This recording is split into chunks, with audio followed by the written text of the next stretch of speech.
itel বাজেটেই বাংলাদেশের মার্কেটে official launch করে দিল itel s23 এর সাকসেসর itel s24। আজকের এই ভিডিওতে এই ফোনটি নিয়ে ফুল ডিটেল জানাবো, সাথে জানাবো এই ফোনটি কত দামে লঞ্চ করেছে এবং এই ফোনটি যে দামে লঞ্চ করেছে এই দামে এই ফোনটি আপনার জন্য কেমন হবে, অর্থাৎ এই ফোনটির ভালো খারাপ দুই দিকে জানতে পারবেন এই ভিডিওতে। তাই চলুন আর কথা না বাড়িয়ে সরাসরি চলে যাই মূল ভিডিওতে। তবে মূল ভিডিওতে যাওয়ার আগে আপনাকে বলবো ভিডিওতে একটি লাইক দিয়ে চ্যানেলটি সাবস্ক্রাইব করে আমাদের সাথে থাকুন। প্রথমে এই ফোনটির আনবক্সিং দিয়ে ভিডিওটি শুরু করা যাক। এই ফোনটির বক্সটির ভিতরে পাবেন কাঙ্ক্ষিত ফোনটি, পাবেন একটি সিম ইজেক্টর পিন, পাবেন চার্জার আর ইউএসবি টাইপ সি কেবল। এই হলো ফোনের বক্স কন্টেন্ট। এবারে কথা বলবো এই ফোনটির লুক ও ডিজাইন নিয়ে। এই ফোনটির ব্যাক প্যানেলটি ফ্ল্যাট, ব্যাক প্যানেলে দেওয়া হয়েছে কালার চেঞ্জিং টেকনোলজি, যার ফলে এই ফোনটির কালার বিভিন্ন লাইটে বিভিন্ন ধরনের চেঞ্জ হবে, যা দেখতে কিন্তু বেশ ভালো লাগে। এবং এই ফোনটির ব্যাক প্যানেলের ডিজাইনটা অনেকটাই itel s23 মতো সেম, তবে এই ফোনটির ক্যামেরা মডিউল কিছুটা বড়। আর এই ফোনটির ব্যাক সাইডে দেওয়া হচ্ছে রাউন্ড শেপের ক্যামেরা মডিউল, এখানে থাকছে ডুয়াল ক্যামেরা সেটআপ। এর বডি ফ্রেমটি হলো বক্সি শেপের, ফ্রেমটি প্লাস্টিকের। ফোনটির নিচের দিকে পাবেন 3.5 millimetre headphone jack, microphone, USB type C port, speaker. ডান সাইডে পাচ্ছেন পাওয়ার বাটন এবং ভলিউম লকার। এখানে পাওয়ার বাটনের সাথে ফিঙ্গারপ্রিন্ট সেন্সর দেওয়া হয়েছে। উপরের দিকে থাকছে স্পিকার আর ফ্রন্টে থাকছে একটি মিডল কনসোল সেলফি ক্যামেরা। ফোনটির থিকনেস হলো 8.3 মিলিমিটার, ওয়েট হলো 192 গ্রাম। ওভারঅল ফোনটির লুক ও ডিজাইন কিন্তু আমার কাছে বেশ ভালো লেগেছে। এবারে কথা বলবো এই ফোনটির ডিসপ্লে কোয়ালিটি নিয়ে।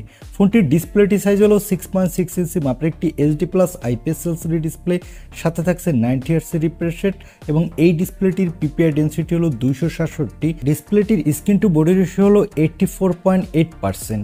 আর এখানে দেওয়া হয়েছে 480 নিটসের পিক ব্রাইটনেস, যার ফলে ডিরেক্ট সানলাইটে এই ডিসপ্লেতে আপনি কিছুটা ব্রাইটনেসের ঘাটতি পাবেন, তবে লো লাইটে কিন্তু বেশ ভালো পারফরমেন্সই পাবেন, তবে ব্রাইটনেস আরেকটু বেশি হলে বেটার হতো। আর এই ডিসপ্লেটি যদি ফুল এইচডি ডিসপ্লে হতো তাহলে এই বাজেট হিসেবে এক কথায় দুর্দান্ত হতো। এবারে কথা বলবো এই ফোনটির ক্যামেরা কোয়ালিটি নিয়ে। আগেই বলেছি এই ফোনটির ব্যাক সাইডে দেওয়া হয়েছে ডুয়াল ক্যামেরা সেটআপ, যার প্রাইমারি লেন্সটি হলো 108 মেগাপিক্সেলের, এর অ্যাপারচার হলো f1.6, সাথে পাবেন 0.8 মেগাপিক্সেলের একটি অক্সিলারি লেন্স। এই ফোনটির ব্যাক ক্যামেরা দিয়ে আপনি কোয়াড এইচডি ভিডিও রেকর্ড করতে পারবেন এবং এই বাজেট বিবেচনায় কিন্তু আপনি ভালো কোয়ালিটির ফটোগ্রাফি তুলতে পারবেন। চলুন এবার এই ফোনটির কিছু ফটো স্যাম্পল দেখে আসি।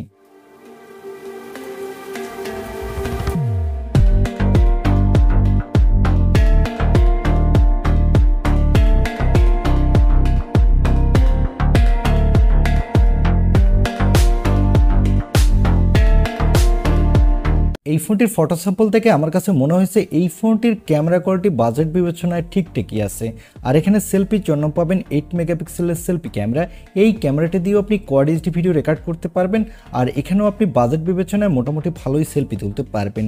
এবারে আসি এই ফোনটির অন্যতম হাইলাইটেড অপশন অর্থাৎ এর পারফরমেন্সে। এই ফোনটিতে পারফরমেন্সের জন্য দেওয়া হয়েছে মিডিয়াটেকের হেলিও G91 আল্ট্রা চিপসেট। এই চিপসেটটির পারফরমেন্স কিন্তু এই বাজেট হিসাবে এক কথায় দুর্দান্ত। এই চিপসেটটির up to clock speed 2.0 gigahertz. এখানে আপনি ভালো মাল্টিটাস্কিং করতে পারবেন। আর এর AnTuTu স্কোর হলো 2,60,000-এর উপরে। বুঝতেই পারছেন চিপসেটটি দিয়ে কিন্তু আপনি ভালো পারফরমেন্সই পাবেন বাজেট বিবেচনায়। এখানে পাবজি, ফ্রি ফায়ারের মতো গেমগুলো আপনি মোটামুটি ভালোই স্মুথলি খেলতে পারবেন। আর এই ফোনটিতে আউট অফ দ্য বক্স থাকছে অ্যান্ড্রয়েড 13, এর ব্যাকহ্যান্ডে থাকছে itel OS 13। এখানে সিকিউরিটির জন্য থাকছে সাইড মাউন্টেড ফিঙ্গারপ্রিন্ট সেন্সর এবং ব্যাটারির জন্য থাকছে 5000 mAh-এর একটি ব্যাটারি, সাথে থাকছে 18 ওয়াটের একটি ফাস্ট চার্জার। আর এখানে দেওয়া হচ্ছে বাইপাস চার্জিং টেকনোলজি, যার ফলে এই ফোনটি দিয়ে আপনি যখন গেমিং করবেন তখনও এই ফোনটি দিয়ে আপনি চার্জ করতে পারবেন, কোনো প্রকারের হিটিং ইস্যু দেখা দিবে না। আর এই ফোনটি মার্কেটে আপনি 3টি কালার ভেরিয়েন্টে পাবেন এবং এখানে দেওয়া হচ্ছে LPDDR4X RAM, সাথে থাকছে eMMC 5.1 স্টোরেজ। তবে এখানে যদি UFS 2.2 স্টোরেজ দিত তাহলে ফোনটির রোম স্পিড আরেকটু বেটার হতো। আর এই ফোনটি মার্কেটে আপনি 3টি র্যাম ভেরিয়েন্টে পাবেন। ভালো ব্যাপার হলো এখানে দেওয়া হচ্ছে extra dedicated microSD card slot, যার ফলে আপনি চাইলে আপনার ইচ্ছামতো স্টোরেজ বাড়াতে পারবেন। এবারে আসি এই ফোনটির প্রাইজে। এই ফোনটির বেস ভেরিয়েন্ট অর্থাৎ এর 4128GB ভেরিয়েন্টটির দাম রাখা হয়েছে অফিসিয়াল প্রাইস 13,990 টাকা, অর্থাৎ প্রায় 14,000 টাকা। আর আপার ভেরিয়েন্টগুলোর দাম আরেকটু বেশি। এর প্রতিটি ভেরিয়েন্টের সাথে আপনি 8GB করে ভার্চুয়াল RAM ইউজ করতে পারবেন। ওভারঅল ফোনটির প্রাইস কিন্তু আমার কাছে বাজেট বিবেচনায় ঠিকঠাকই আছে বলে মনে হয়েছে।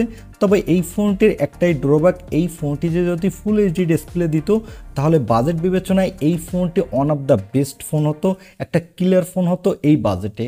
এখন এই ফোনটি এই দামে আপনার কাছে কেমন লেগেছে বা এই দামে এই ফোনটি আপনি কিনতে চান কিনা তা কমেন্টে জানাতে পারেন।